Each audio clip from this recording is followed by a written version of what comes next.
Hello tiny learners. Welcome back to Tiny Learners Corner YouTube channel. Fun learning for little minds. Also welcome to Telugu Pedda Bala Siksha YouTube Shorts series. ముందు వీడియోలో మనం కృష్ణపక్షం అంటే ఏమిటి నేర్చుకున్నాం కదా పిల్లలు. ఈ రోజు వీడియోలో కృష్ణపక్షంలో వచ్చే తిథుల పేర్లు నేర్చుకుందాం.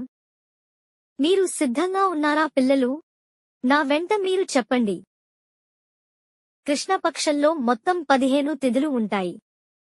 వాటి పేర్లు ఏంటో నేర్చుకుందాం. పాడ్యమి, విదియ, తదియ, చవితి, పంచమి, షష్ఠి, సప్తమి, అష్టమి, నవమి, దశమి,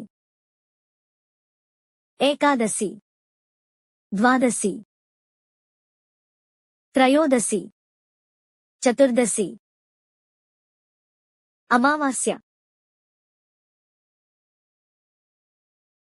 చాలా బాగా చెప్పారు పిల్లలు. వీడియో చూస్తూ ఇంకా బాగా ప్రాక్టీస్ చేయండి. తర్వాత వీడియోలో పౌర్ణమి అంటే ఏమిటి నేర్చుకుందాం. Thanks for watching this video. Don't forget to like, share, and subscribe to our channel. Tiny Learners Corner.